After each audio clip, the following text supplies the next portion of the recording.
드라마 가을입니다. 눈물의 여왕이 인기를 더해가는데요. 방송사회에서는 마을이장 선거 시아버지를 지원하기 위해 용두리 마을을 방문합니다. 혜인이 주민들을 위해 거창하게 이동식 뷔페를 준비하고 선물 공세까지 하는데요.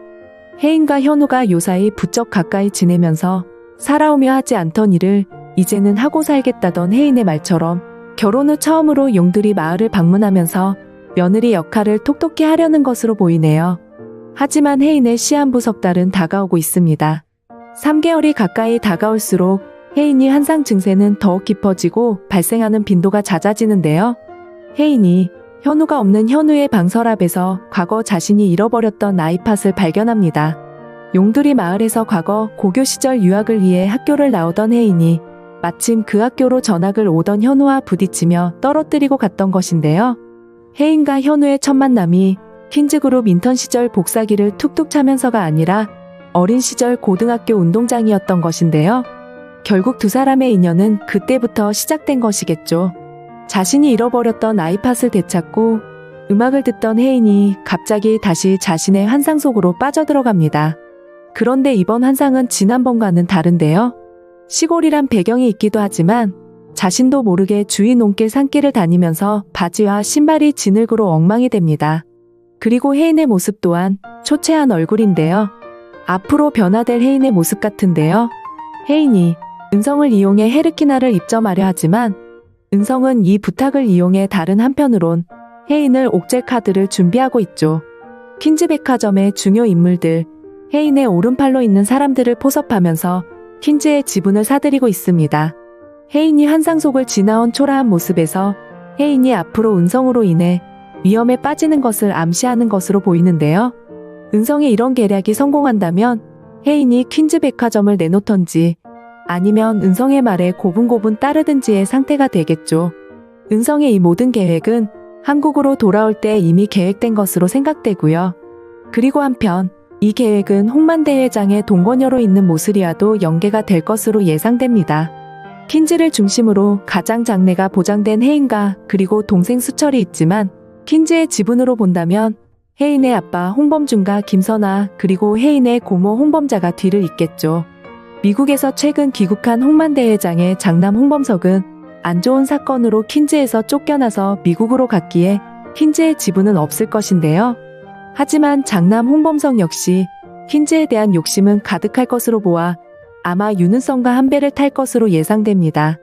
앞으로 윤은성이 퀸즈의 지분을 얼마만큼 확보하느냐에 따라 퀸즈를 집어삼킬 수 있을 것인지 아닐지가 판가름 나니까요. 혜인이 요사이 자주 읊조리는 말처럼 내 옆엔 내 편이 한 명 있죠. 바로 남편 현우입니다. 멧돼지 앞에서 눈도 깜짝하지 않고 단 한 발로 정리하는 현우가 혜인의 앞에만 서면 작아집니다. 하지 않고 살던 것을 이제는 하고 살겠다는 혜인의 말처럼 뒤늦게 현우의 매력에 빠져 현우에게 점점 기대고 있는 혜인인데요. 그리고 윤은성이 중간에 개입되고부터 눈에 보이는 현우의 질투도 혜인을 흐뭇하게 하고 있습니다. 이제껏 느끼지 못하던 감정을 느끼면서 혜인은 요사이 무척 즐거운 나날인데요. 은성을 통한 헤르키나도 곧 입점시킬 가능성이 커지고 있고요. 하지만 생겼다가 사라지는 신기루 마냥 은성은 자신의 뒤통수를 칠 준비를 하고 있고 남편인 현우는 실상 이혼을 염두에 두고 있죠. 혜인 자신은 지금 석 달의 타이머가 작동하면서 시간이 줄어들고 있는데요. 어느 순간 혜인 자신의 모습이 환상 속 산속을 헤매던 지저분하고 초라한 모습으로 변할 것을 아직 혜인은 모릅니다. 혜인의 앞에서는 작아지지만 혜인의 초라한 모습에는 남편으로서의 현우가 슈퍼맨이 될 텐데요. 내려가는 혜인의 곡선과 달리 올라가는 현우의 곡선이 교차하면서 현우가 혜인을 지켜낼 것으로 생각되네요. 왠지 볼 때마다 기분 나쁜 윤은성을 현우는 직감적으로 싫어합니다. 앞으로 현우는 혜인을 위해 은성과 싸울 준비를 할 것이고요. 점차 그런 현우의 모습에 혜인은 더욱 든든하게 의지하게 되고 그리고 본능적으로도 의지하고 싶은 남편 현우의 모습이 곧 등장하겠네요. 환상 속을 빠져나온 초라한 혜인이 무서웠다며 현우에게 안기어 울고 있습니다. 그런 혜인을 안타깝게 바라보며 함께 눈물 찌으며 안아주는 현우와의 모습 또한 애절한데요. 하지만 이제껏 서로 건조하게만 살았던 두 사람이 다시 사랑을 되찾는 이 장면은 눈물의 여왕, 이 드라마의 주제로서의 한 단면인 것 같아 무척 마음을 울리는군요. 하지만 그것도 잠시. 지금 당장은 혜인의 오해가 시작되는데요. 용두리 마을에서 혜인은 현우가 자신과 이혼하려는 것을 알게 되는데요. 신우이 백미선이 혜인에게 보낸 문자를 현우가 간신히 지웠지만 현우가 지운 사실을 누나 백미선은 모릅니다.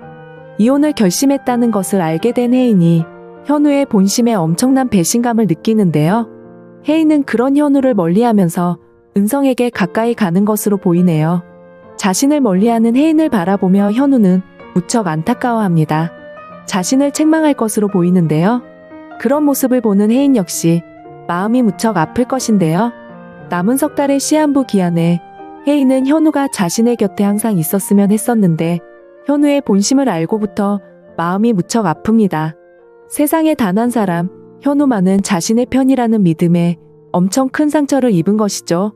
이 문제는 퀸즈를 집어삼키려는 은성의 계획을 알게 되면서 혜인은 자신을 진정으로 위하는 사람이 결국 현우라는 것을 알게 될 텐데요. 현우의 이혼 결심은 자신이 현우를 멀리했을 때 있었던 현우의 진한 마음이란 것을 알게 되면서 두 사람의 사랑이 더욱 깊어질 것으로 생각되는군요. 오늘도 재미있으셨다면 좋아요와 구독 부탁드립니다. 감사합니다.